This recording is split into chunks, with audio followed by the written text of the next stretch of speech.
along, continue down the path, social distancing, wearing our masks, following the rules and the protocols so that we can turn 12 maybe into 20 as this season progresses. Yeah, and it's a huge difference. And I know we're going to talk about the Monday Nighters, but I noticed it last night with the Packers, how eerie. I don't know if it's just because I've seen that venue for so long, because it's not like it's the first game that I've seen without fans. Yeah. I've seen a lot of games without fans. But there was something about the Monday night at Lambeau, the way that it's lit, it's like it just shines so brightly on the bottom half of the Lambeau stadium, and to see it empty was just a crazy look to me, more than any of the other stadiums I've seen. I don't know what it was about that one. I think it's because it's kind of sunken in, and so it was hard for them to shoot it without showing it as much. It's down in? Yeah, like you kind of go, the stadium's down in. It's similar in that respect. Okay. It's not quite as sunken in as the Big House, Gibbe, right? It's not quite that sunken in, but it is sunken in. You go down into it. And so maybe it's just a little bit more difficult for them to shoot it without getting that in. I found that to be, that was definitely odd, but their lights on, lights off, whatever happens after a touchdown, I find to be totally bizarre. I don't know if it's maybe to create something for the players, because it's not for the fans, and it looks weird on TV, but it's like, did they lose power? Are they having a power surge for a second at Lambeau? What's going on? But Aaron Rodgers going up to the camera. Georgia does that. Aaron Rodgers going up to the camera. Okay, the Georgia Bulldogs? University of Georgia does that, and it's a new lighting technology, and I wonder if this has got to be new for the Packers. Yeah, I'd never seen it before. This year. Yeah, I hadn't either. No. Don't like it. Not a fan. No. Sorry. Get hedges, get a dog if you want to do that. Otherwise, no, let's not do it. But I did like Aaron Rodgers coming up after the big celebration and doing his little double bye mock, which I thought was tremendous. And, boy, Atlanta's uniforms from a distance are okay. They're good from far, but they are far from good. The closer you get, the worse they get. Valid.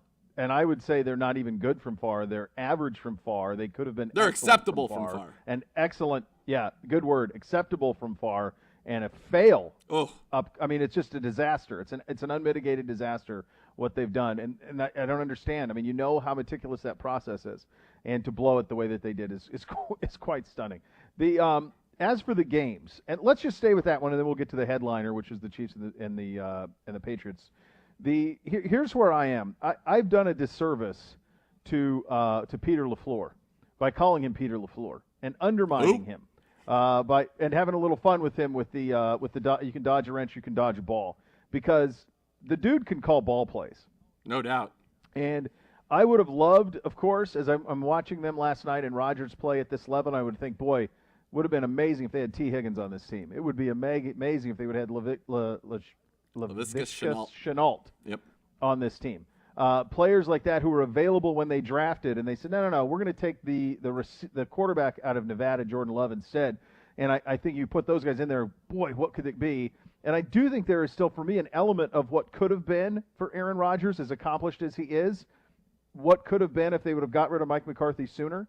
What could have been if they would have drafted a wide receiver in the first round at some point to give him a weapon? All of that being said, LaFleur can dial it up. He can flat out dial it up. Him and Rodgers are on the same page, buddy. And perhaps that was a move that was made kind of against LaFleur. Maybe this is something that has bonded them together. And LaFleur comes from the Shanahan tree. Of course he's going to be smart. Yep. He's going to be very talented at what he does. Not surprised by the success they're having. Aaron Rodgers playing on a different level. It's almost where you feel like you could put anybody out there and he's going to turn them into a household name. Big Bob Tonyan is a perfect example of that this week. 3 touchdowns. But he's playing a different brand of football, and the Falcons, to me, look like a team, and it's so hard. You lose everybody in your secondary, and then more people are going down as the game's going on. They're showing plays where 3 guys are covering 1 guy, nobody's covering 3 guys. Right. Problems. They are having huge problems. Calvin Ridley takes a donut, almost cost me my fantasy game, by the way. Thanks a lot, Calvin. No thanks. It's okay, we didn't need it. Still got it done. Mason Crosby field goal. Let's go. But the Packers are the real deal. It's great to see our former coach, Mike Pettin, who we all enjoyed during his time here. His defense. They're a good team. But what's funny is you talk about not only was it the first-round pick, that second-round pick, A.J. Dillon, the way Aaron Jones is playing, the way Jamal Williams is playing, he's their third running back. You did not need to use your first 2 picks on a quarterback who's not playing and a third running back who they're only playing probably because they drafted him in the second round. Yeah, I didn't like him at BC anyway, so I was surprised. I thought he was an enormous reach for them anyway. How much better could they have been if they would have addressed other needs there? Pettin's defense is a big reason of their success, and it's why right now, and again, some of this is because of Seattle's injuries, like you do, who's your Super Bowl teams right now? Right now, based on what I've seen right now, it's Kansas City and Green Bay, just because of Seattle's defense, as good as Russ is. And I picked Seattle at the beginning, but they got to get healthy there on defense, and they got to figure out some sort of a pass rush. In the early game, there's a lot here.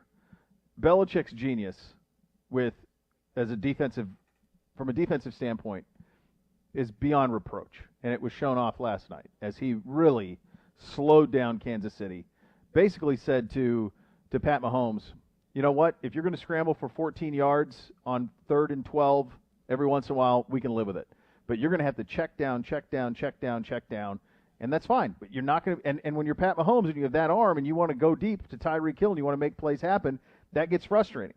And he definitely frustrated Patrick Mahomes. But what really jumped out is how farcical it was that was a close 3-way race between Hoyer, Stidham, and Cam Newton. That was nonsense. With Cam Newton, that's a game. That is a game. And the drop-off from Cam Newton to those two, Grand Canyon gap. You could make the case they win that game with Cam Newton. It's a completely different game. Damian Harris injected a little bit of life into their ground game, 17 carries for 100 yards. I mean, the 3 interceptions and the fumble loss, 4 turnovers by the quarterbacks. Now, granted, one of those, the pick 6 was not Stidham's fault. I mean, and to say that it was is ridiculous. He threw a perfectly accurate pass to Edelman. I think it went right through his hands and into the waiting hands of the Honey Badger for a pick 6. You don't hold that against him, but the scores certainly don't mind. We'll take the scores. We'll take points wherever they can get them. The scores, yes, they will. What? Now, it was not a competition. It is completely ridiculous. And frankly, the Patriots, had they not been able to be the ones who were able to dole out $1 million or $8 million, whatever it was, for Cam Newton, that if he ended up going to Chicago like he should have, and they have real aspirations, this is a fine landing place for him as well. But let's say they lose out on the Cam Newton sweepstakes. This is a team that goes 4-12. That's right. Maybe 6-10 because Belichick's so good. Maybe. But that's it. That's the ceiling. That was some of the worst quarterback play I've ever seen. And some of the mistakes, especially by Hoyer, are mistakes that you would expect a rookie to make, not I'll tell you, the veteran mistake before half. Unbelievable. Look, Brian was great here. I know you were an enormous fan and supporter during his time here. Mm-hmm. What I would say, though, is that the play before half is something that if my 8-year-old quarterbacks in Catholic League football make, they're not playing quarterback in the second half. I'll be honest, I was stunned that he opened the second half as the starter. I was too. It was when he held the ball too long and got the fumble that they said, okay, enough's enough, and it's time for a change. That was just that. It was just crazy. Look, they've been through a lot. You're talking about somebody in your room testing positive, flying the day of, but that is a mistake that just doesn't happen in any level of football. It also makes their just, because by all accounts they let Tom Brady walk right out the door. Yeah, he was pretty good on Sunday, by the way. It's just a stunning thing to me. I mean, it is. It's everything about that. And the Patriots, they wanted to play this game. I was reading people were saying, oh, well, how do the Titans end up getting a bye? But the Patriots have to go and play without their quarterback. And we knew that there were going to be teams that had star players that were going to get it. And fortunately, it wasn't a bigger thing. But just, they would be so lost without Cam Newton. I think they have a chance they're still going to be competitive. Their defense is good. They dropped the 2 interceptions, but they should have been tied at worst at halftime on the road against Kansas City with very sub quarterback play. Agreed. Yeah. Yep. I agree. But by the way, Monday night doubleheaders win. I'd like to see if in an ideal world, from now get that first game starting at 6. Yep. Like kick it at 6:05. Yep. Have the second one start at 8:50, 9 o'clock. Have that be the window. That wins. Forget Thursday. Give me 2 on Monday night. That's That's fun. That was fun at 7 o'clock to be able to have a game going. Great. And to be able to see one all the way through. Yeah, I get up early, so I'm not able to see those Monday nights. Like this, the Packers game is, by halftime I'm out. That's it. That's all I can take.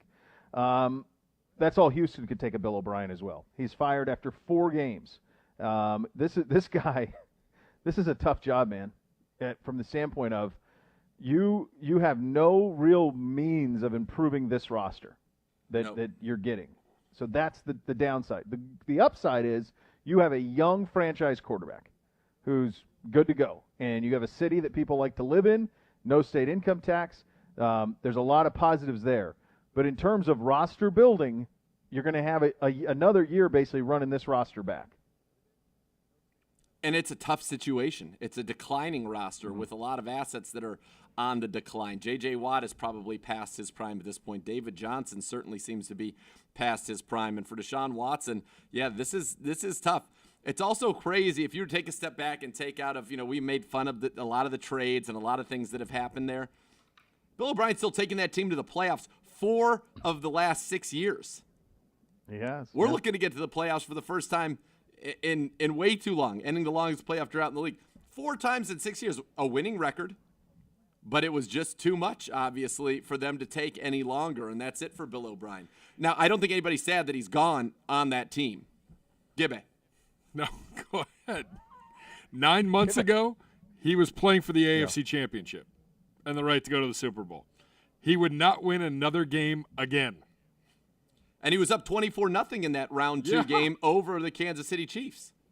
In my head I thought for a second that was not the. It wasn't the championship game. It was the divisional round. It was the divisional round because the championship game was Titans-Chiefs. You're right. So he was 24-0 in the divisional round. Since that point, he has lost 4 regular season games, ended up losing that game, and has lost his job. I think what it is it's the Hopkins trade. Yeah. It's the spot they're in, and it's the they paid $250. They have $250. Aren't they the most expensive team in football? Something like $250 million they paid for this roster this year. Yeah. And no real way of improving it. So they're really cap strapped. They are draft pick strapped, and so it kind of is what it is. And I do think, to Gibby's point here in the fall, I'm surprised Dan Quinn's still employed. I'm surprised Adam Gase is still employed. They both are to this point. But I do think that you are set up for – there's a couple of things here. You're set up for a bunch of these coaches getting axed, and you're set up for what I think could be a historic race to tank. Because the teams that are 0-4, if they push all in, the race to get Trevor Lawrence will be extraordinary. So who do you think – because the Jags now are 1-3. We were getting all excited about them when they were 1-0. I think that they're the team that still makes the most sense to go for it and go for it aggressively. Well, in Atlanta, are you running Matt Ryan out? I mean, he's not a spring chicken. If you stumble into Lawrence, you do. All right, Jets. So, Jets, absolutely. Yep. Jaguars, absolutely. Houston. Well, you got Deshaun Watson. They're never going to get there, though. No. I'm saying Giants. You could get what is the value of Trevor Lawrence? Is it 3 1s? Right. So you have probably 3 1s. You have 4 teams that are 0-4. You have 10 more that only have 1 win. Right.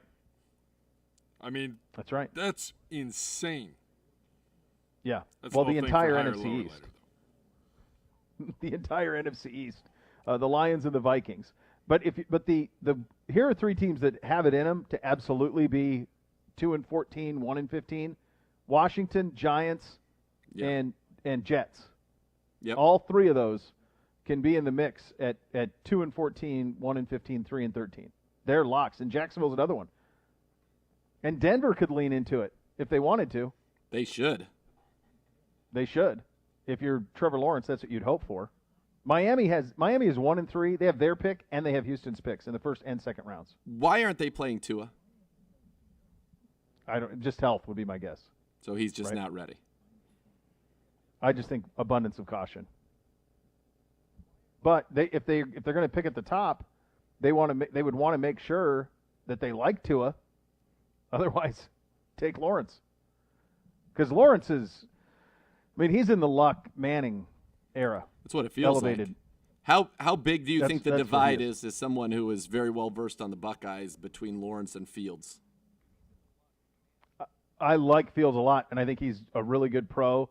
And I heard Mike Renner say this, and I think it's a pretty good comparison that Justin Fields is a lot like Cam Newton as a player. He's not the physical presence, but he plays the game that way, and I think he could be that type of pro. It's just that Lawrence is in the Manning Luck level. That's just a different, more sure thing. Yeah, gotcha. I don't think there's anything Justin could do to overtake Trevor Lawrence. It's the way I would view that. Yeah. But going to be fun. Big news already. Time for us to talk a little bit about our football team and our offense. We have copious notes. A quarter of the season is done. We'll pass out some awards. And what a treat. Higher, lower, better, or worse coming up at 2:30. What a real treat. I look so forward to Tuesdays just for this fun. Off and running here on a Tuesday. Cleveland Browns Daily, 850 ESPN Cleveland.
Beau Bishop here for my great friends at Weather Seal Home Services.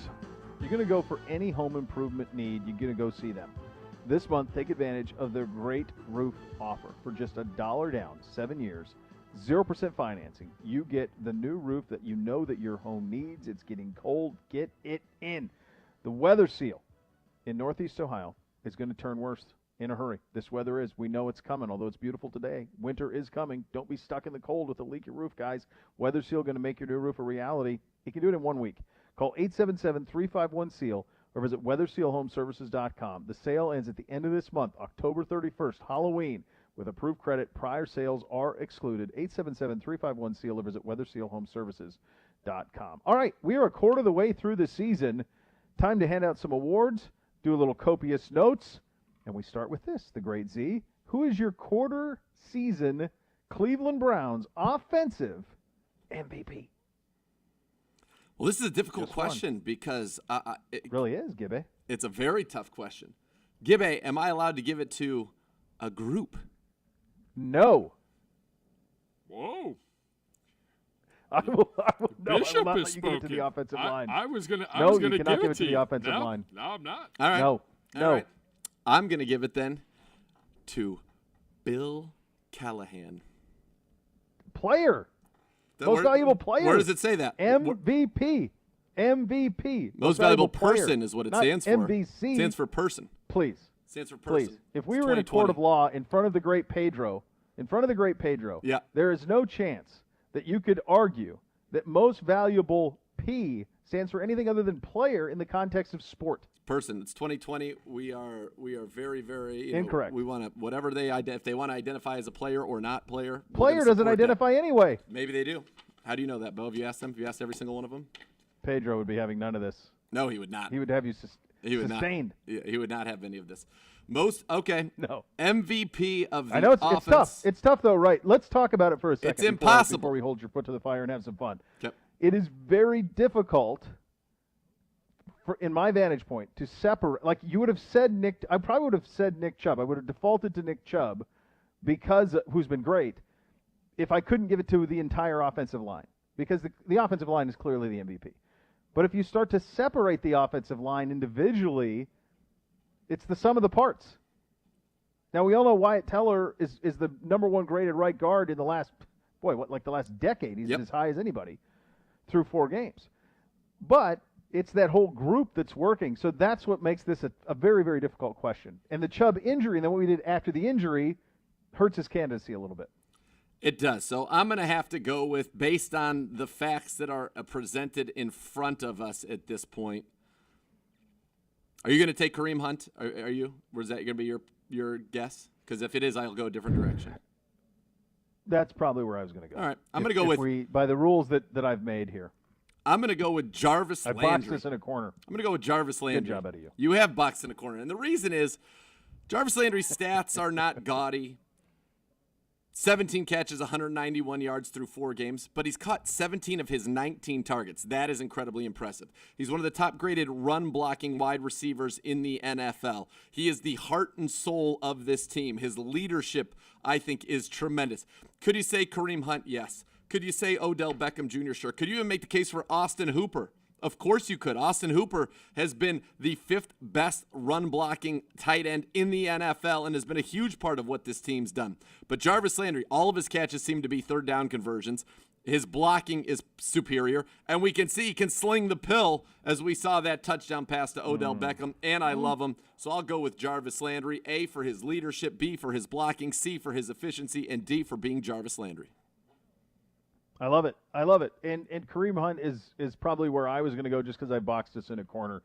Let's be honest. The injury to Chubb, Chubb would probably be the correct answer here. But with the injury, then it goes to Kareem. But the overriding theme of this, and despite my tomfoolery here on the category, and holding you to a certain particular, and boxing us in and holding us to a standard here, the answer is the offensive line. I mean, that's the answer. Well, yeah, but you said it's not the answer. It's impossible to use that as the answer. I know. I'm usurping my own rules. That's the answer. That's the correct answer. So we can talk about Jarvis and Kareem, we can talk about Odell, and we can talk about Chubb, and we can talk about all of it, and it's fun to hold feet to the fire and have a little court here. But the reality is that that's where it is. And if you have to separate, then you separate with Wyatt Teller, who's playing offensive line in a position that we spent all offseason going right guard. The battle at right guard. That was the only battle. Wyatt Teller had the lead, but you had no idea. At best, you thought, all right, well, we're going to have to take care of him, and Jack Conklin will be there to take care of it. and he has been the best the best lineman in football through 4 games of the season, and on a historic pace for an offensive lineman. Wyatt Teller is a first-team All-Pro. So many of these, through 4 games, so many of these big runs that we're breaking are him coming out and sprinting out through a hole and annihilating people. Yep. On a pole. Yep. So if it is player, I've worked my way all the way through this. If it is player, and I'm held to my own boxed-in archaic rules, then I think I would go with Wyatt Teller. Okay. I'm not going to argue it. He's been spectacular. Kareem Hunt on the season, 58 total touches, 317 total yards, 5 touchdowns to lead the team. Nick Chubb, 60 total touches, 352 total yards, and 4 touchdowns. Beckham, 16 catches, 236 yards, 3 scores, 73 yards rushing, and a touchdown on the ground. Jarvis, I mentioned 17 of 19 on his targets, 191, yet to have a touchdown, but he threw the touchdown. This offense in general, it's been spectacular. Bill Callahan should get credit, but Kevin Stefanski should get a lot of credit too, and you can make the case that he's the MVP. The way that he's adapting each week, playing to the strengths of his team against the weaknesses of the opponent, the way that he is showing certain things one week, that it's multiple. It's not just we're running one style of rushing attack. He's incorporating it all, and it's working very, very well. This offense, it's great. Now, what's crazy is we're talking about a team that has scored 30-plus in 3 straight games for the first time in 52 years.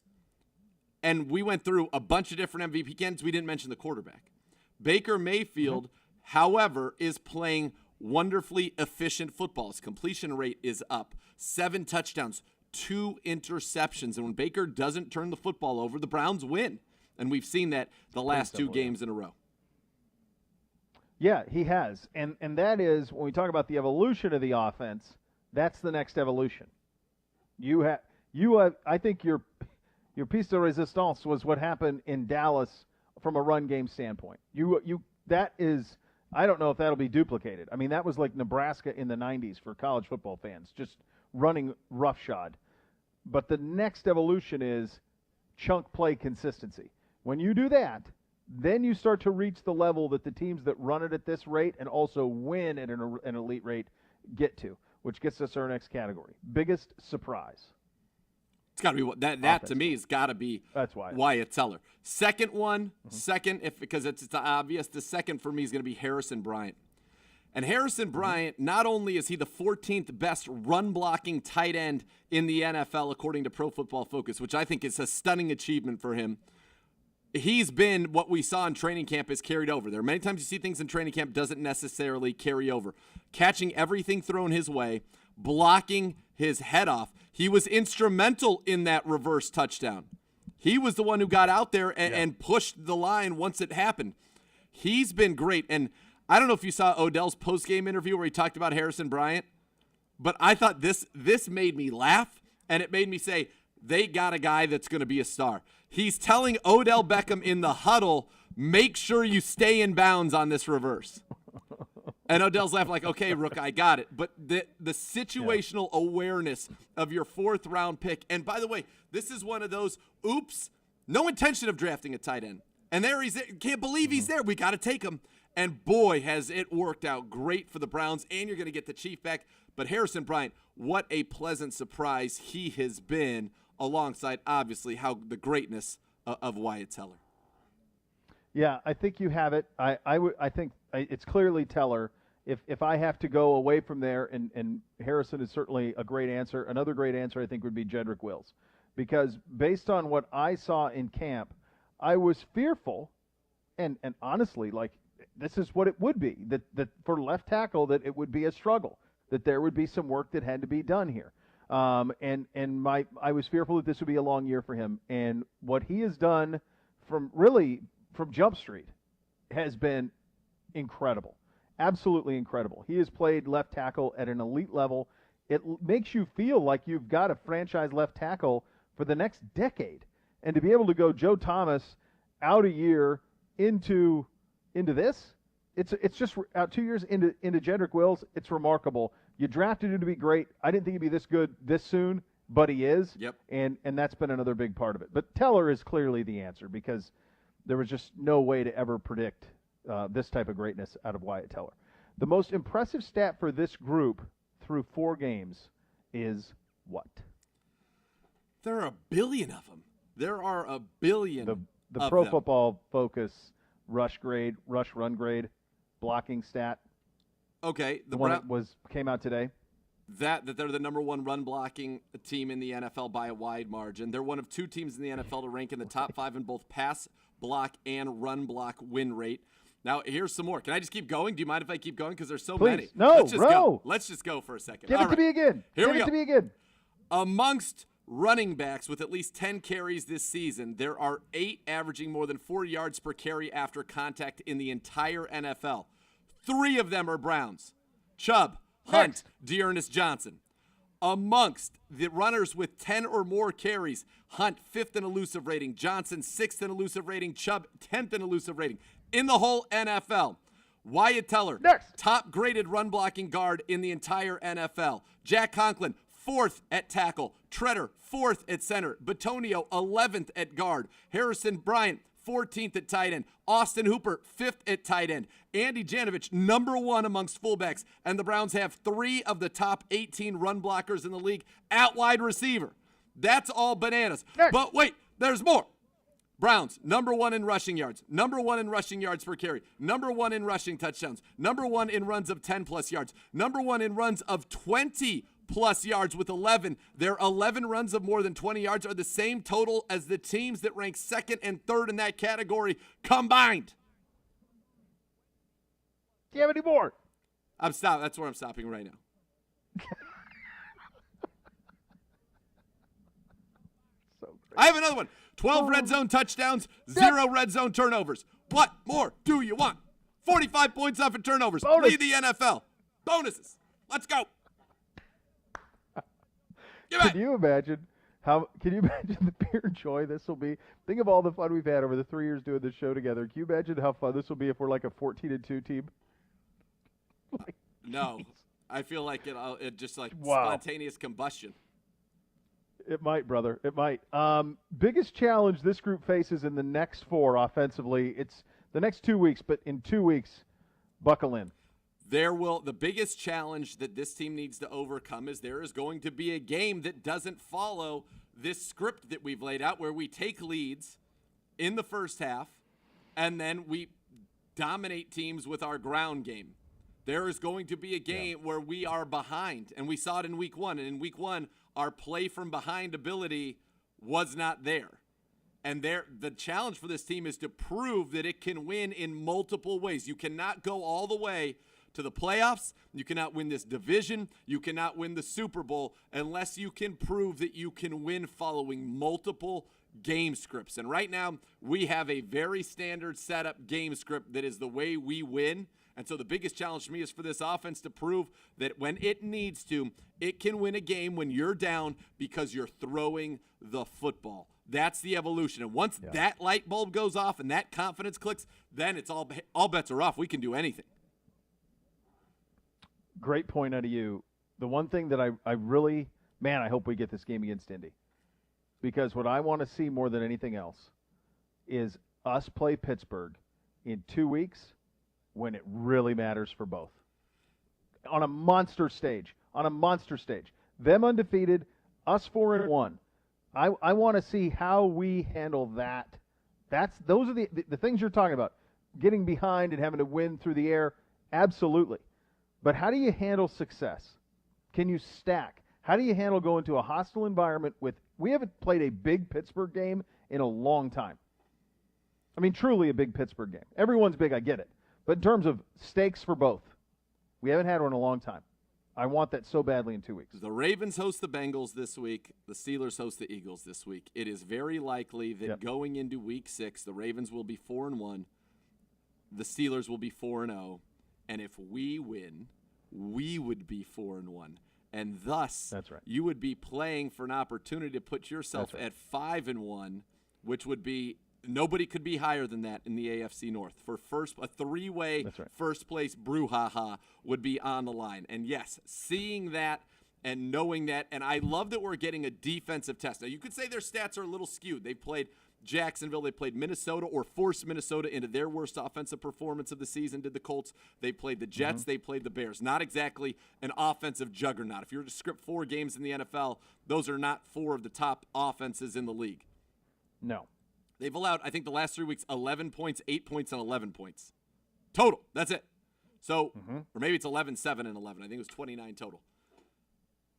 Proving that you can continue to execute against a good defense, proving that you may have to go. This is the number 1 ranked pass offense, number 1 total defense, number 1 pass defense, leads the league with 7 interceptions. They are the number 4 run defense in the NFL.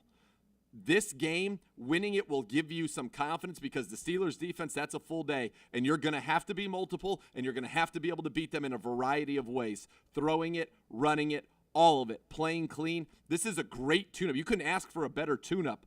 Now, the Steelers, I think, are a much better offensive football team than this Colts team, but from a defense standpoint, this is a good tune-up for us because this is a big game. You want to see a big game? This is a big game. This is a big game. It's 3-1 Colts. 3-1. It's 3-1 Browns. It's huge. 425. It's the Steelers added to it. The rivalry thing that adds to it. Of course. I want to get to that game at 4-1 in the worst way. Really do. That was fun. We'll do the defense coming up in the second hour of the program. Are you a sports fan looking for a part-time weekend job? Get into the action at First Energy Stadium, home of the Cleveland Browns. Wes is now hiring for part-time event staff and security. Apply online at weshiring.com. We'll have a little fun with some of the top plays of the 2020 season coming up next. You'll listen to Cleveland Browns Daily on 850 ESPN Cleveland.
Here for my great friends at Raising Cane's. On game day, go for the win with Raising Cane's chicken fingers. Stack your roster with delicious hand-battered, cooked-to-order chicken fingers and cane sauce. It's the best. Huddle up with crispy crinkle-cut fries, coleslaw, and buttery Texas toast, and top it all off with freshly made tea and lemonade. Visit the newest Raising Cane's on Brook Park Road in North Olmsted, right behind Great Northern Mall. Raising Cane's chicken fingers, one love. All right, time to have a little fun here. Time to rank the top 10 plays of the 2020 season through 4 games. To help us decide, here are the actual, we have 6 nominees. These are the actual highlights. Gibby, just talk. Just come on in here and speak with us, Gibby. I just sent you a bit of news you may need. Oh. All right. Well, it hasn't come through. All right, so this is, you're agreeing. This is some breaking news. The Browns have placed wide receiver Cadell Hodge on injured reserve with a hamstring injury. Okay, so it means new this season, of course, a player going on injured reserve was allowed to return after missing only 3 games. Teams may return an unlimited number of players who are injured reserve throughout the year. I like this rule. So it should be the rule forever. The next 3 games. It should be the way it is. Yeah. Forever. It should be the rule. Forever. Forever and ever and ever. It's a good rule. Obviously, that means this is a pretty serious hamstring by Kadarius Hodge. Suffered in warm-ups. Donovan Peoples-Jones, I thought, off to a great start in his career. You're going to need more of him. Hollywood Higgins likely will be active now going forward as the Browns have been carrying 4 receivers only on game day at this point. You'll have to see if we bring in some tryouts, if they bring some people in, or if they look to the practice squad to elevate somebody else to the active roster. Good point, because now this is Natson and Hodge. So you've now lost 2. Right. You've lost 2 of the 4 who were the original 4 that were in. So, and by the way, Donovan Peoples-Jones was extraordinary blocking on Sunday, just absolutely extraordinary. So, he was our third best. A lot to look forward to there. He was our 3rd best graded blocker on the whole team in that game. For those wondering, when I mentioned the practice squad, Jamarcus Bradley, who was number 84, Ryan Switzer, Taywan Taylor, the veteran. Those are your 3 options on the practice squad to come up now to the active roster with Kadarius Hodge out, and it is likely that they're going to focus on somebody who they think can help them in special teams as well. They may not even bring up another receiver if they're focused more on what Hodge did as a special teams player with Donovan Peoples-Jones, and I imagine Higgins would be active for your 4th receiver going forward. But that's something to keep an eye on. Again, the name's on. You've got Ryan Switzer, who's been in the league 4 years, has been with the Steelers, punt returner, slot receiver type. Taywan Taylor and Jamarcus Bradley, the undrafted free agent rookie out of Louisiana Lafayette, would be the 3 to go. So there are 2 open spots now on the Browns roster with Chubb and Hodge both going on IR and nobody as of yet replacing them. All right, very good there. All right, as I was saying, time to rank the top plays of the 2020 season through 4 games. We have 6 nominees. We start back against Cincinnati. Bake to OBJ. Mayfield on first down, and he's going to bootleg it out, near side looking. He's going to go long and deep. Beckham's out there. He's got it in the end zone. Touchdown, OBJ. Well, he got the single coverage they wanted. Wow, 43 yards, a beautiful shot by Mayfield, and Beckham he does what Beckham does. Yeah. All right, very good. I'm going to judge these on which Jim call I like the best. Okay. Fine. All right. I'm going to like all the Jim calls. Nope. He's great. Well, of course, they're all A+. I mean, this is the opposite of valedictorian of summer school. Okay, this is valedictorian of MIT. That's right. So that's what this is. It's very different. All right, this is Nick Chubb against Washington. 1st and 10, the Browns inside the 20, Mayfield under center, calls signals, turns, gives, Chubb runs, he's to the 15, he's to the 10, he's to the 5, he's still going, Chubb dives, touchdown, Nick Chubb! His 3rd of the season. Oh, what a run by Nick Chubb, and I know I say that a lot, but he keeps bettering these runs. He put on 3 different moves and got in. Now that one's a little bit high in my rankings right now just because we got some Deke. We got some excitement and energy out of Deke there, Gibby. Thumbs up from Gibby. Energy up. Warm smile. Energy Let's up. go. Always. This is in the Washington game as well. This is Miles' strip sack in the 4th of Dwayne Haskins. No huddle as Haskins slaps his hands. He wants them to get the ball back to him, and they do. On first down from the blind side, they hit him and knock him down. And they wrestle the ball away, and it's the Browns' ball. Myles Garrett did it Wow, Browns ball, Myles Garrett did it all. Poet probably did know it. Wow, did know it, absolutely. Boy, that's very, very strong. I like that one a lot. All right, here is, I have a feeling I like this one as well. This is the Landry to OBJ. Touchdown. And on first down, a little toss sweep goes to Chubb, and on an end around, they give it to Landry, and he's going to fire down the field into the end zone. Touchdown, Odell Beckham Jr. Around the horn they went. It went from Mayfield to Chubb to Landry, and the old southpaw fired it down to OBJ in the end zone. His 6th career touchdown against the Cowboys. That one was sweet. So that's a great one. I thought he said razzle dazzle. Around the horn I they remember went. some razzle dazzle. Maybe that was it right after he called it a little. They went to the old southpaw, which was great. They went to the old southpaw, which I love a southpaw. Anytime you can go southpaw. Oh yeah. By the way, that's the only way you should refer to anyone who's left-handed. Southpaw. Southpaw. You could stay in. I don't want to ever hear that they're left-handed. You could stay in the bigs for a long time if you're a southpaw. You just have to be mediocre. Almost anything is a southpaw is an advantage. Except eating is tough. A lot of elbow-on-elbow crime. Yeah. Not a ton of big winners. That one's very good. You also in golf either, though. Only Phil that I can think of off the top of my head. That's true.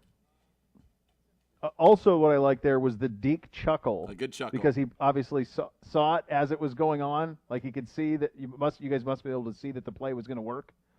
Did you guys have a vantage point of that? We did. We did. Yes, in the sense of, yes, you were watching the whole field, so you were able to see that the whole field. Yeah, you were able to see that it was going to work. It just had to be a laser, and it was. It was a rocket. Oh, it was. Here is Odell's 50-yard TD run against Dallas. Leader. 3 receivers tight off the line to the right. Beckham to the left. Here's Mayfield on a reverse. They're going to give it to Beckham. He's rolling to the right and running. He's up to the 50, to the 45, to the 40, 35, 30. There he goes to the 20, 15, 10, 5. Touchdown! OBJ! He's got a hat trick! What a gutsy call! Odell Beckham Jr., 50 yards on the run! And really about a 70-yard run, because by the time he got it, he was 20 yards behind the line. Okay. Stop right there. First of all, anytime you get a 40, 35, 30, 25, 20 win, that wins. He's got a hat trick. But what I also noticed was ambient noise. And I'm wondering if the ambient noise, who did it come from? The pounding. There was somebody pounding on something. It sounded like somebody was I could give you hitting... one guess in our room. Couldn't have been me. I was standing going like this. I was standing. Like this? Yeah. I was celebrating. Was it you, Gary? The first touchdown, the first one, the Landry to OBJ, I had to politely tell Nathan he would not be allowed to remain in the booth if he continued to cheer. That's actually a lie. That's not what he said at all. He just I said cleaned it up. I cleaned it up for radio. They could hear me. Yes. Because I saw it. I saw it as it was unfolding, and I was like, of course. Yes. Advanced. Yeah, that's right. Advanced, yeah. Listen, a little enthusiasm never hurt anybody there. And frankly, that moment called for great enthusiasm. But that was not me banging on anything. And it had it. There was only one person that was not out of their seat at that moment in the entire booth, and it was only not one. me. Yep. Not you, although that's true. And here's the game-clinching interception by Denzel Ward. Here come the Cowboys up. First down and goal. The ball inside the 10-yard line at the 8 with 1:42 left to go. And Elliott goes out wide left. Empty backfield. Prescott in the shotgun. He's run the draw a couple of times. He's back to pass. He throws down by the goal line, and it's picked off by Denzel Ward. Denzel Ward's got it, and he may have put this one right to bed. Denzel Ward's got it, and he may have put this one right to bed. That is pretty strong as well. It's a great call, but I mean, I feel like what just happened was we just enjoyed a wonderful prime rib, and they were like, oh, well, here's like a nice little piece of salmon. Like, I feel like the crescendo, Odell's the prime rib. That's the king of all the meats right there. Yeah, it's kind of like getting an entire seafood tower and then saying, would you like any more cold shrimp? Right. Well, no, we ate 7 pounds of it. Yeah. We're good. Actually, what I'd like is a warm steak on top of all of this, and that I'll pay for. That I'll pay for. That's I'll do right. that. Yeah. Would you like more free chilled seafood, or would you like to pay for a delicious steak on your free meal? Yes. Yeah. Right. I'm appreciative of the chilled seafood. But the chilled seafood, was a part of the overarching debt. That's right. Not the entire the debt. entire You get a debt. tower. You get a tower. You get a tower. Literally. You get the Tower. bill. Literally. Oh. Gibby. Whoa, well played. Gibby may have just put that one right. to bed. You may have. They're all great. Like you said, these are all Picassos. It's picking your favorite. I love the line, Browns ball, Myles Garrett did it all. I love that line. That is a great line in the moment as a play-by-play guy. The Beckham one is the one you dream of as a play-by-play guy. The 40, 35, 30, 25, 20, that you dream of that one. And I love the enthusiasm. But my favorite line of all of them is Browns ball, Myles Garrett did it all. Fair. The best play is the Beckham 50-yarder. Of course, and the emotion, you can feel the passion.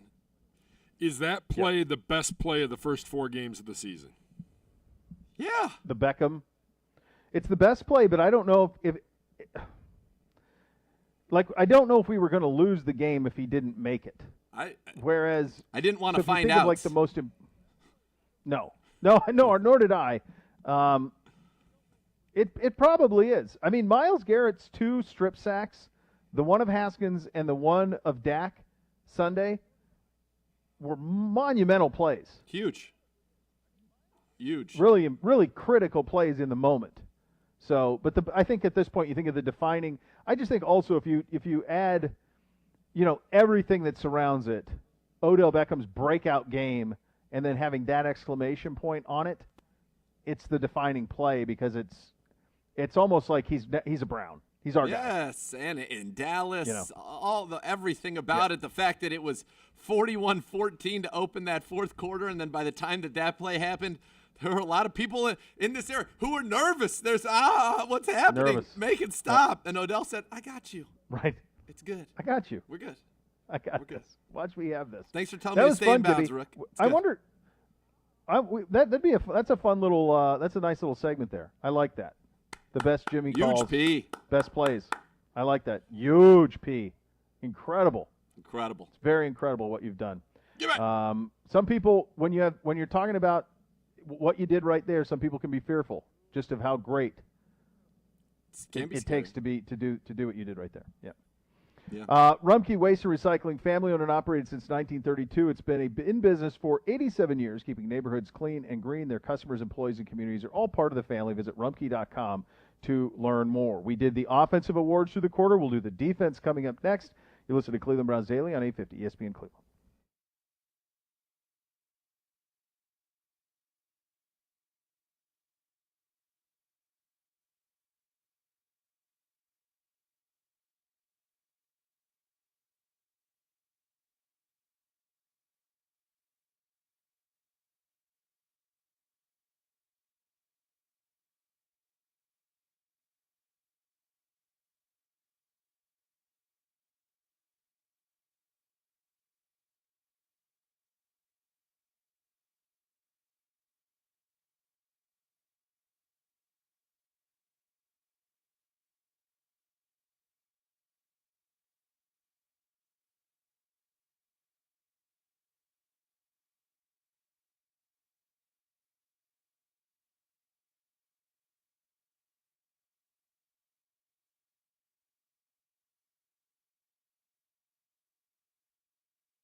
Brilliant Electric Sign Company, Northeast Ohio's largest full-service sign company, serving their clients for over 91 years.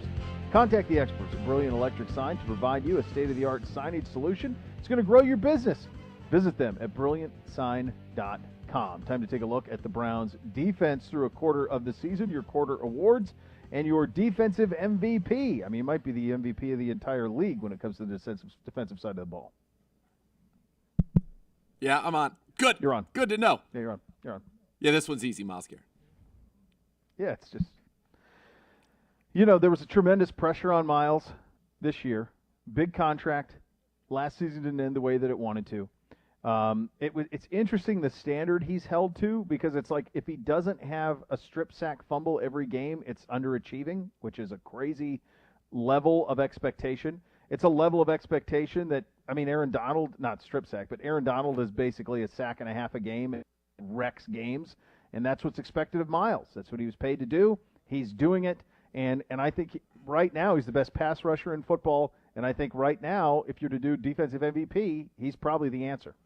And that's what he wanted to be. He came into the year, and we said the one way that he can kind of put all this behind him is to be dominant on the field. That's what he needed to do, and so far he has done that. And as we look through the most impressive stat for the group, I feel like I have a bunch of Miles Garrett stats, so we'll save those for the most impressive stats, knowing that we don't need anything to buttress currently his MVP candidacy as the defensive MVP of this team right now, other than our eyeballs, which, fortunately, after LASIK, mine are doing great. I need to get that, I think. I've noticed. It's just game changer. Couldn't recommend it more highly. Yeah. All right. Got to get it done. All right, biggest surprise on defense through the first 4 games? I'm not surprised by it, but Money Mitch being an elite corner through 4 games has been a wonderful development born out of necessity, and you wonder what that's going to look like going forward with Greedy Williams, likely to return this week.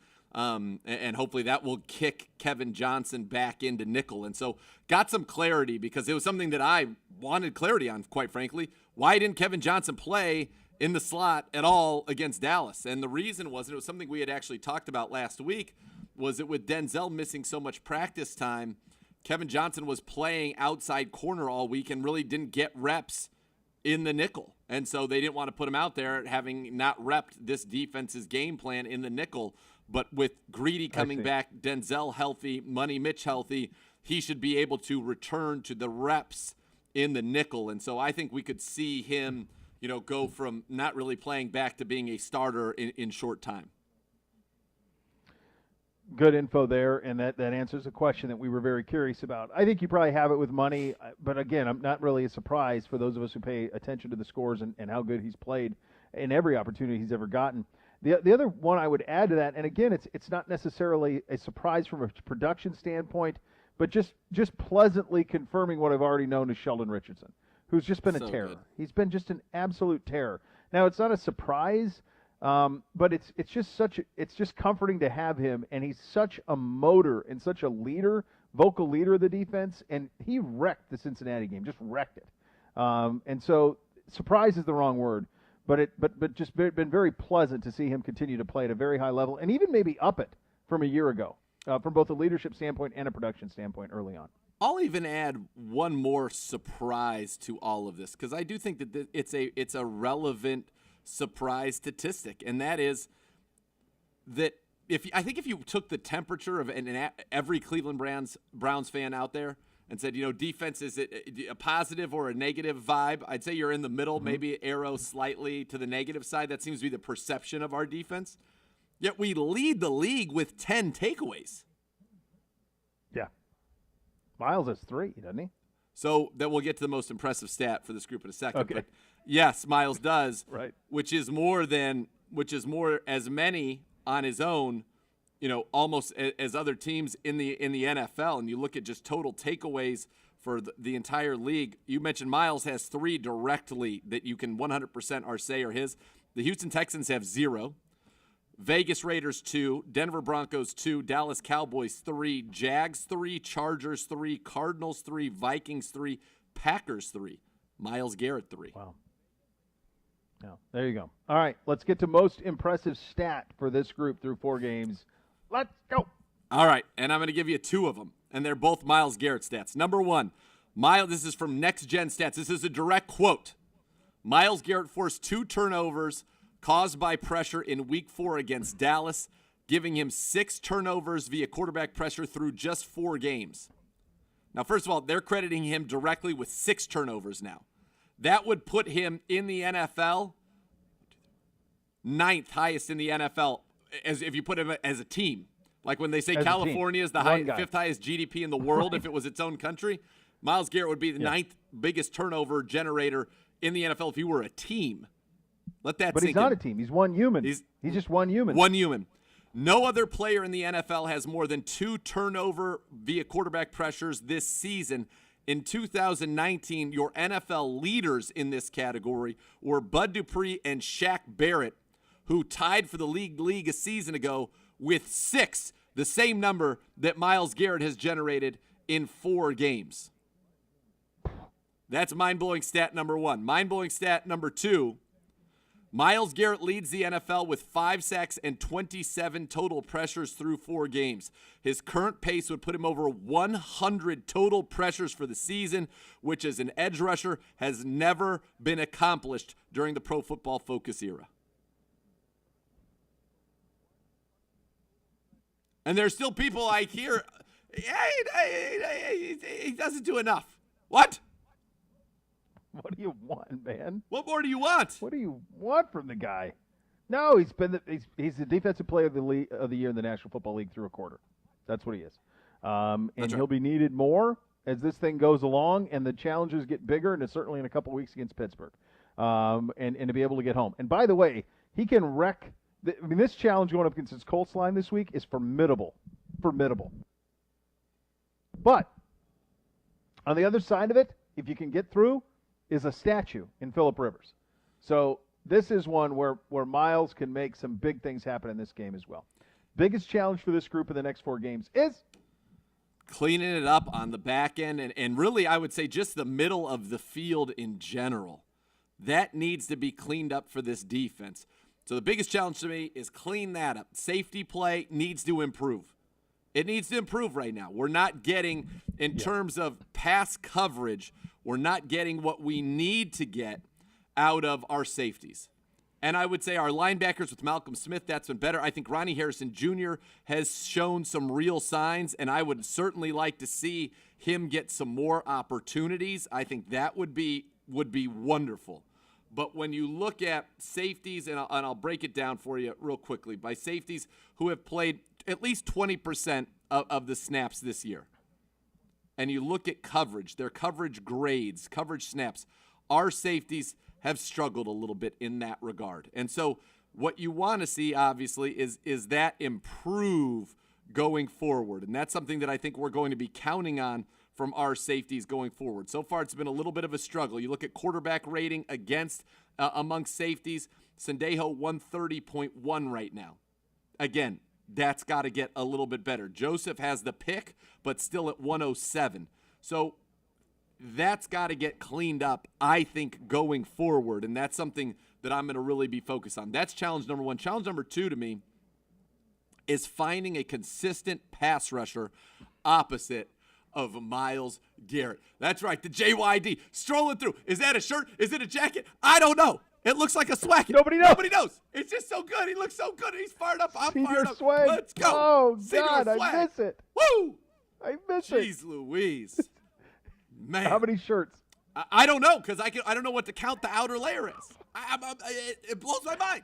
It looks so warm yet so comfortable. Sometimes yet it's like so stylish, it's so like sleek. and only It's a catalog look. It's like It's a catalog. it's a Henley, and then it's like a shirt, and then it's another shirt, and then it's this thing. I don't know. We need a Zapruder film on this to really try to understand what just walked really by. Need to there. understand it. Absolutely.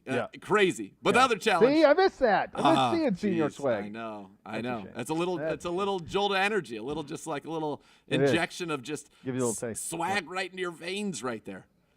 But yeah. Let me ask you this real quick. I know we're up against it a little bit. Are we? Is there a scenario where you could have on the field in passing downs Money, Denzel, Greedy, Johnson, Harrison.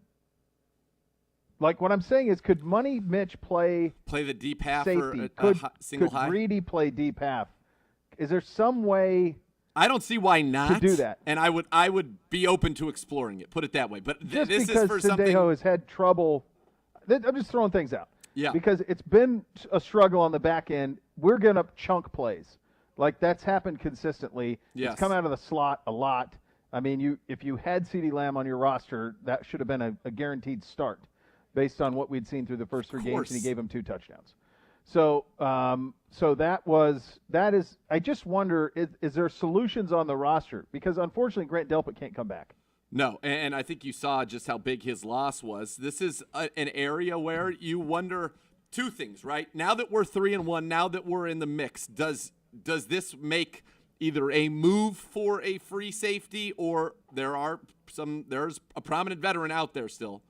Does it make? I worry about his chemistry and what impact it would have on a team that is floating along perfectly. So I'm not advocating for it, but I'm saying you wonder if we look for a short-term talent upgrade on the back end of this defense, or if we say let's cross-train and let's start to work with somebody back there.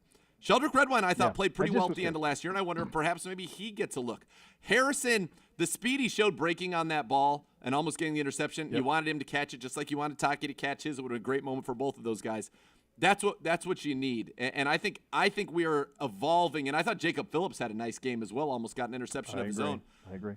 Let's get speed on the field, because I think we're clearly a faster team with Mack Wilson and with Jacob Phillips at linebacker. We're clearly a faster team when Ronnie Harrison is on the field. We would definitely be a faster team with Greedy on the field. And so, I think you've got to start asking the questions of, okay, in clear passing situations, what can we do to make this better? I think Kevin Johnson coming back answers some of your questions at the slot. MJ Stewart has had his troubles. Tavier, we know he's been picked on at times, but is probably the best special teams player in the league. So we certainly tip our cap to him there. But, that – figuring out the back end, figuring out the right rotations, figuring out the right personnel, and getting them on the field. And it just has really gone to show that it's an incredible testament to this team and the training on being ball-seeking, ball searchers to lead this team in turnovers when you know there are critical pieces of your defense as it was laid out day one that haven't been on the field. Kevin Johnson has not played substantial minutes this year. Mack Wilson has not. Grant Delpit has played 0. And yet this team is continuing to make plays, and I think that's a testament to the coaching that they're getting. I think there are tweaks, and you wonder, where do you start to see those tweaks? Now it's a quarter of the season. Is now where we say, okay, we evaluate, and maybe now we make some lineup changes or playing time changes? I don't know. But it's something to think about. Yeah. It certainly is. When a medical mistake causes you injury, call the medical malpractice attorneys at 1-800-ELK, Ohio. Elk & Elk, a proud partner of your Cleveland Browns. We go around the league coming up next. Then we will do higher, lower, better, or worse, sweet spot. Lots of fun still ahead. Cleveland Browns Daily, 850 ESPN Cleveland.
21 years ago, my friend Alex started out of a small garage in Lakewood. To celebrate those humble beginnings in that garage, Alex is having a mattress garage sale. It's a high-quality mattress they've always had, just at even lower prices. And anything mattress-related, they're going to have you covered. Pillow top, memory foam, gel foam, all the sizes. They also have 0% financing available on those as well. Now, during this garage sale, and these are names that I know, a lot of years in the furniture business here, get a Sierra Sleep Queen for $399, a Kenilworth Queen pillow top for just $499, and Oakmont Queen double-sided pillow top for just $799. These are in stock. They're ready to deliver. Plus, more great deals on mattresses and everything else at Northeast Factory or Direct. Do me a favor. Do yourself a favor. Check them out, West 140th Street in Cleveland, Lakewood Boulevard in Euclid, or Freeway Drive in Macedonia, the Clearance Center in Maple Heights, or online at northeastfactorydirect.com. All right, time to go around the league. The Titans with 0 positive COVID tests for the second consecutive day. The facility could open tomorrow. This is great news. It leads you to believe that Titans-Bills will happen this weekend, Z. It does, and it is excellent news that we can get back there, the buys, and so far it looks like you may have, gotten through this where you're able to move the schedule around and do what you needed to do, which is huge, which is critical in terms of the Steelers, the Titans, the Ravens, moving those things around, the bye weeks being early, being able to get this Bills-Titans game here in week number 5. So great news, and it seems that the NFL a week did it just was like that happened, and then Cam Newton, and then the Saints player. It seemed like it was spiraling out of control, and all of a sudden it feels like we're back in it, and the NFL very stern in their words to the organizations that this cannot happen. We need to be on it, and there will be consequences, severe consequences, for violations of our protocols or being lax about our protocols. Yeah, in terms of those new protocols, some of the things that are banned are greetings outside, or meeting of players outside of the facility, so those will be banned. So, that's probably in direct in reaction to what happened in Las Vegas with the charity gala. Yep. That's probably an end of those. Also, the idea that there will be video monitoring to make sure protocols are followed inside the facility. The NFL will have that, which that's big. But you hit on the punishment of it, and that's the critical thing here. When you're talking about the threat of forfeiture or loss of draft picks, now that's going to hit you where it hurts. $100,000 fine here and there, none of it's fun. But that's nothing compared to, and you brought this point up a couple weeks ago, and I think it was the correct one. Don't be surprised if a team gets whacked with this, and you talk about a draft pick, that it's a 2 or a 3. Significant. Somewhere in that, something that hurts. Yeah, there's so much at stake, so many things at stake that it requires vigilance. It requires continued sacrifice, and that's really what it is for these guys and their families and everybody around them and everybody in the organization that could possibly be around the players. It requires tremendous sacrifice and diligence and vigilance, and we are 1/4 of the way there. I wouldn't be surprised at all if the NFL goes with some type of a bubble format for the playoffs. Now, hopefully you'll get through it, and they'll say it's so many limited number of teams that you don't need that. But we're 1/4 of the way there. Great job to be 1/4 of the way there. Great job. Yep. Now let's keep it going. Let's keep it going. And the NFL, very, very strict and stern in their talks with the teams about what it will take to make sure we keep it going. Yep. It's pretty simple at that point. Did you happen to see the end of the Giants-Rams game? I heard about it. I knew about it going in that this was a real possibility. Yeah. The personal issues that spilled over between Jalen Ramsey and Golden Tate, and it spilled out onto the football field in the terms of a fist fight where they basically eyed each other up and went and fought, and that was the way that it went. So Jalen Ramsey has 2 children with Golden Tate's sister. Is that the way that we are? That's correct, and their relationship ended while she was pregnant, I believe, with the second of their 2 children. Okay, so tough spot there, and that's where that is.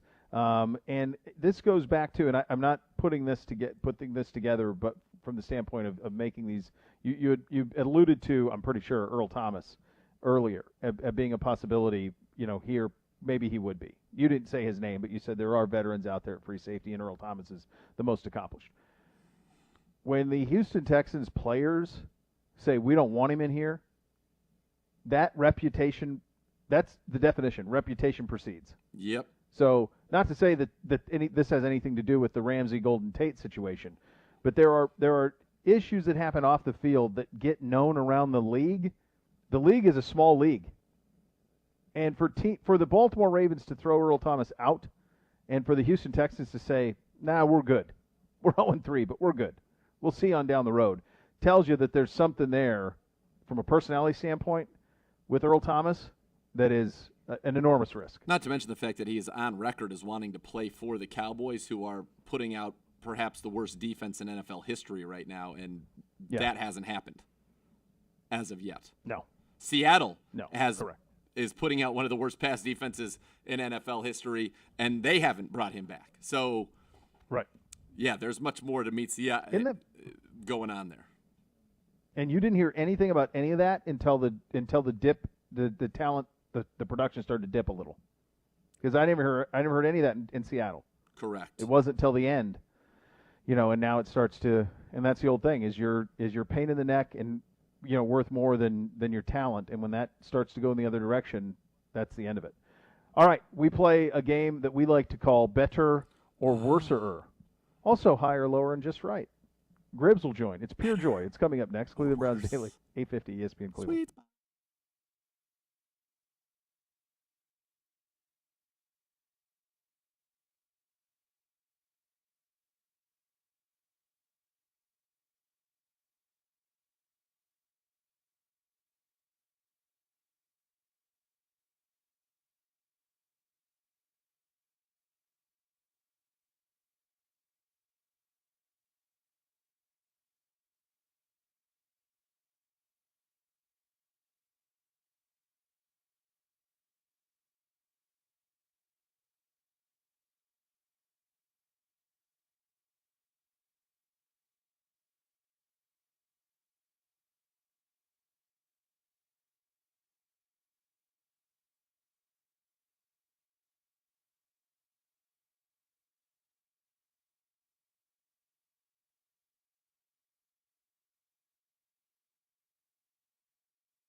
If you live and breathe football, you know sometimes keeping your priorities straight can be a challenge. Unfortunately, the same can be true when you gamble.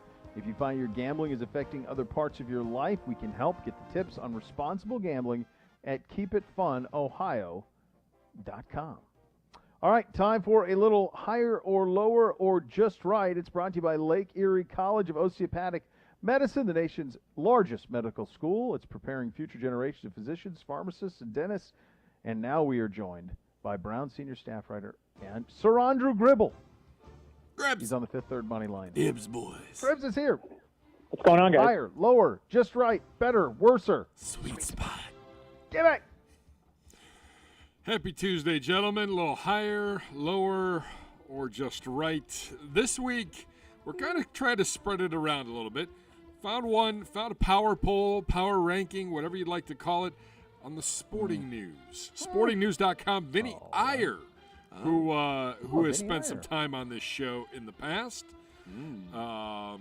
Should the following teams be ranked higher, closer to number one, lower, Gibby, isn't that a lower number, though? Like, or one is are a they lower ranked number than three? Just right. Let's get Weird. things going. No one would Number argue against one, the Cleveland Browns. They are ranked 12th at 3-1, up from 16 in Vinny Iyer's power poll. Agree or disagree with that ranking? Gribble, you are the honorary guest. We start with you. Well, I think it's just right. I think the Browns are still, I'll go with the 1-0 mentality every week. I think that the deserved jump from 16 to 12 was merited after that impressive victory on Sunday. And then you get another one this week. I think you're cracking the top 10. Zegura. It depends we know what the Patriots are right now. And we know that they might not have Cam Newton for another week. So I think the Browns should have a lower number, which means they are better or higher, as you like to say, despite the number being lower. From 12, I'm going to take them all the way to 11. That's right. Maybe we can beat the Saints too, but let's not go crazy. We got everything is earned. 1-0 each week, 3 weeks in a row. Let's make it 4, and I'm with Gribbs. Then we go lower, higher, better, all the way to number 10. Bishop. I can't believe, Gibby, that you opened up the can of worms in your reference to in your question to Sir Andrew. You said agree or disagree. Is this a new segment, unbeknownst to me? He doesn't even know what the segment is anymore. Is this I kind of throw some curveballs here and there. Higher I mean, or knuckleballers lower, should be drowned agree, at birth, but curveballs are welcome. Or disagree. I would disagree based on Zegura's statement that as of right now, I would take us over New England with that quarterback situation. So I will disagree with the ranking of 12th. So you agree with me, disagree that there were lower, higher, a.k.a. better. Better. That's right. Sweet. Gibby, by the way, what did Tim we're Wakefield off the ever do to rails. you?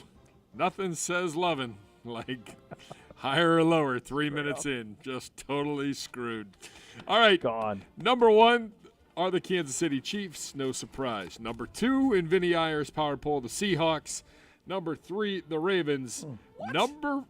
Yes. Do we disagree? Oh, my goodness. Yeah, the Seahawks don't have defense. I do. Seahawks have no defense. You can't be number two. Have Seattle ahead of. I would have Seattle probably 5th on this list based on how bad their defense is right now. I mean, Russ, I still think they're going to be the NFC in the Super Bowl, but they would be 4 or 5 on my list. Gribble, do you agree or disagree? I agree now. I'll say this, though. Again, there's something just not the same about this Ravens team. They're not the world beaters that they were last year. But in a head-to-head, I'm probably taking the Ravens right now because of that team. I'm taking right now, Packers. head-to-head to beat the Seahawks right now today. I will take the Ravens. I will take the Bills. I will take the Packers. I will take the Steelers. You are out of your mind. I will not do that. I don't know. I don't know get that there I am with out the of my Bills mind, yet. Just actually. with Russ, I can't go there yet for Bills, but I do think that their Bills can stop their the pass. defense is a problem. I know, but they're crazy. Look what he did. Look what Russ did against the Patriots defense, and look what the Patriots defense did to Mahomes. Russ is the best. Like, you can Russ is the overcome. best player in the NFL right now, but they can't stop anybody. All right. So the Buffalo Bills are ranked 4th. They just in needed our a game-winning higher drive to or beat the lower. Dolphins. Let's not forget that. Should they be ranked higher? Should they be lower? happens from time to time. Are they just right? Zegura, the Buffalo Bills. Well, obviously, based on what I just said, I disagree with their ranking. I believe they should have a lower number, therefore being higher by your metrics, a.k.a. one word that really just sums it all up. They are better than that. I think that they can handle the Seahawks. Josh Allen, if the MVP right now isn't Russell Wilson, it's Josh Allen, and I am here for that mea culpa. He has been spectacular. Diggs was a perfect acquisition for what they needed to do. Now you have Diggs and Brown, speed on the outside. You got Cole Beasley operating underneath. I'm a little concerned still about Singletary, Zach Moss being injured, their ground game, but love the back of that defense. Former Browns great Jordan Poyer. You got Micah Hyde. You got Tre'Davious White. They've got it all. They're a very good football team. They're a legitimate team. Beau. I would have them worser than where they are, a higher number than where they are. I do like them a lot. I like them a lot, but I would also point out that they have beaten the New York Jets, the Miami Dolphins. They beat the Dolphins by 3. They beat the Jets by 10. Then they played the Rams in a game with just an awful pass interference call that saved that, or they would have lost that game. They were impressive against the Raiders, but they played the Titans, the Chiefs, then the Jets. But then Patriots, Seahawks, Cardinals, that's their next 6. So then you're going to get a real feel for them. I would definitely have them below Green Bay at this point, and Green Bay is one spot behind them. Gribble.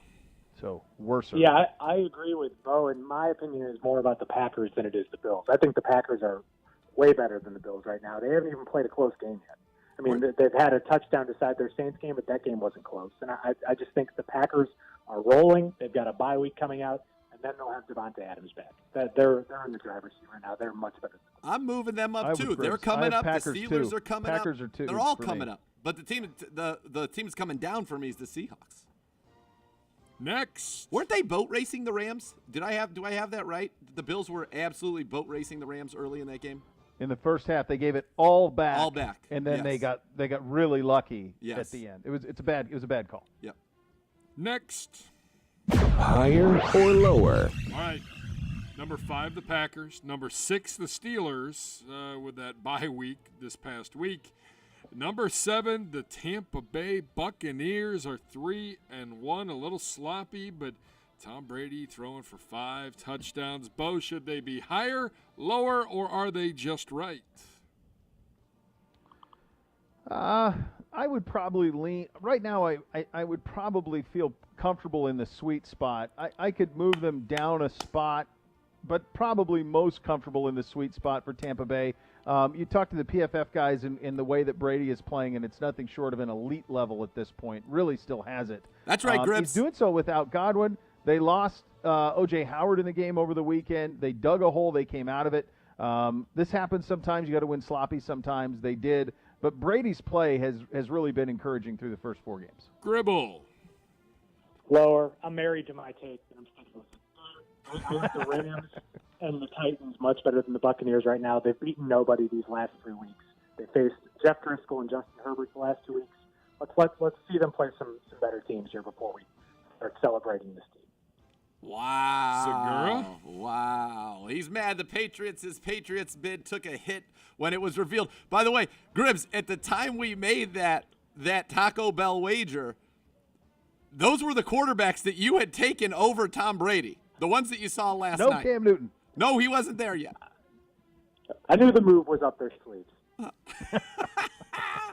I think this is the sweet spot. It's exactly right. Right where they should be, on the outside looking in of the Elite Six, but ready, poised to bounce. We haven't even seen them at full strength yet. We haven't seen Godwin and Evans healthy in a game yet. Right. I'd like to see it. Gribble, thanks for not fence sitting. Next. Why sweet spot is not Higher offensive? or lower? It's a viable category. category. Number 8 are the LA Rams. Number 9, the Tennessee Titans. Number 10, the New England Patriots are 2-2 after last night's loss. Should they be ranked higher, lower, or are they just right? Gribble, we'll start with you. I think they're just right, and that's because I think Cam Newton should be back soon. The version that happened last night, that's not a number 10 team, but I don't think that's their permanent future. And the fact that they kept that game close and kind of kept that Kansas City offense in check just shows how well coached that team is amid the circumstances they faced yesterday. So I think they're just right, and they're trending upwards once they get Cam Newton back. Zegura Jones in here. Go ahead, Z. So is that fence sitting? Are you gonna yell at him for answering with one of the three categories that you've outlined? You've laid out in this game? Is that fence sitting? It's only fence sitting when you do it. Earlier you were saying agree agree or disagree. There were only two options. One was to agree, which is you're calling fence sitting. This is an outrageous, mind-blowing changing of the game. I'll say this. Tweak things when you talk. You're a nihilist. This. You believe in nothing. He is a nihilist. He's like Uwe Konko. This is what I'm saying right now. I'm not afraid of the Patriots. Even if they have Cam Newton, I'm not afraid of the Patriots. I think the Browns beat the Patriots right now. We can stop the run. Our defense can absolutely stop the run. And they can't pass. Yes, they threw it on Seattle, but that's it. I don't think they're a great passing football team. Name one receiver on their team that you're worried about. Exactly. Harry had a nice game last night. I like N'Keal Harry. Nice catch. I think Edelman is fine. But this is not a team that's built to throw the ball around the yard at all. I think the Patriots are on the decline. I'm sorry. I think they're still in the wild card contention, but they're not. And every week, just line up, roll your helmets out where the Patriots were winning. That being said, they also played very well against the Chiefs in the first half without their quarterback. They did. Bo. Yeah, really impressive. I always did this. When I had an AP vote, I voted on where they were right now. So based on where they are right now, they are worse or lower with a higher number. Yeah. Than they would have been than they are on this list. If that team that rolled out as good as they were defensively, like just hopeless offensively. So I would take us over them, and I take the Saints over them right now. Next. Higher or lower? The Saints are number 11 at 2-2. As I mentioned earlier, the Browns are 12th. The 49ers are 13th at 2-2. That takes us to number 14. And this week's opponent, the Indianapolis Colts, 3-1, up 3 spots from number 17 a week ago. Should they be higher, lower, or are they just right? Zegura, we will start with you on this one. I think they're just right because I prefer them of the teams that are coming up next on this, even though Theodore's doing wonderful things in Carolina. I think of the teams that have to win ugly, they're pretty good. But we don't know a lot about them. They've shut down the Jets. They've shut down the Bears, two of the worst offenses in the NFL. They shut down the Vikings. That's probably the most impressive thing on their resume, and they lost to the Jags. So I'm not sure who they are. I know this. They're ugly offensively. Their kicker has accounted for more points than their opponent in 3 straight games. That's not going to happen this Sunday. This is a very winnable game for the Browns. I think that they're fine. But you know what? We're going to have fun here. Theodore, give the guy some respect. All they do is lose Christian McCaffrey, who's supposed to be their entire offense, and he's out there throwing dimes. Robbie Anderson looked like the most efficient receiver in the NFL, not named Jarvis Landry. Sure, here you go. DJ Moore, go ahead. Both of them lead the league in yards after catch. Why? Theodore knows where to put it. Put it right in the breadbasket, where you can make the most of every play. Running full speed like Gibbe on a breakaway. Is that Ostertag?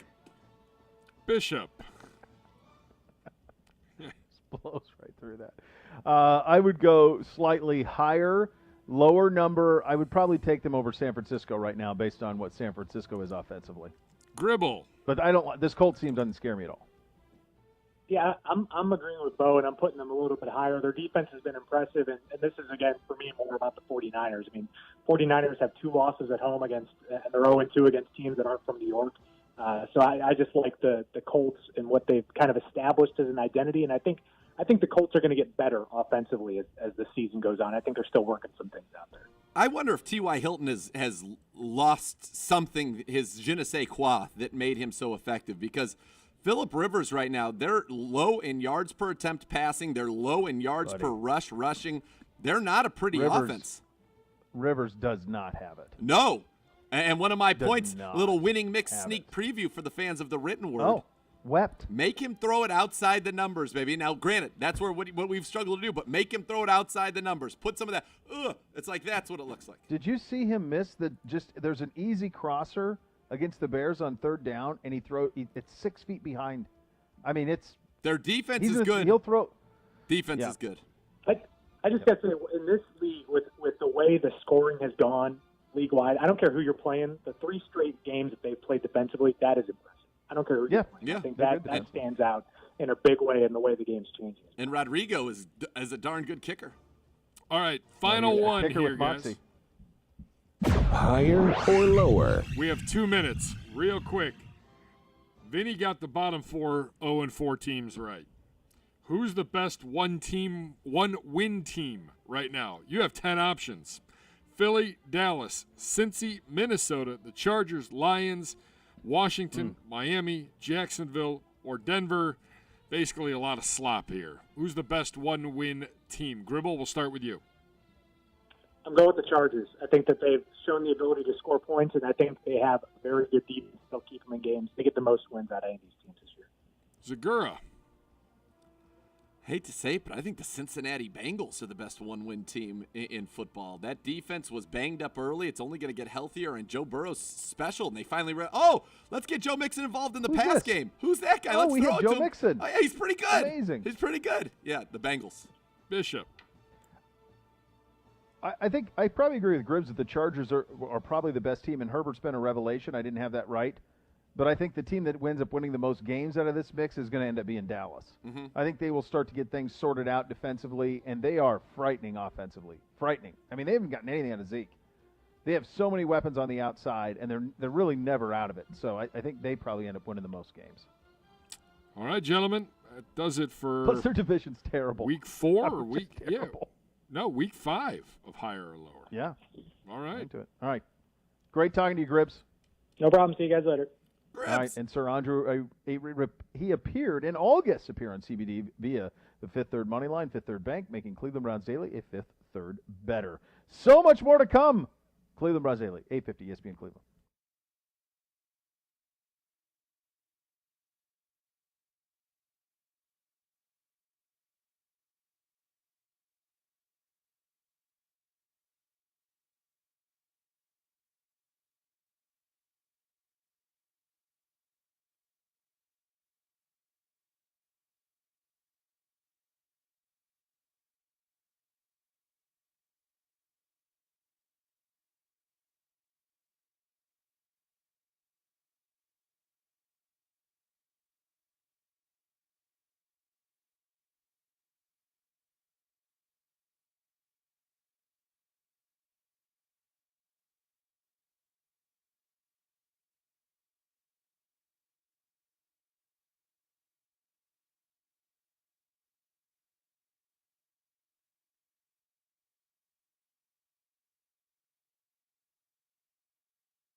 Zenith is committed to athletes as they are to the game. Zenith helmets designed with an uncompromising attention to fit, feel, style, and safety. Learn more at zenith.com.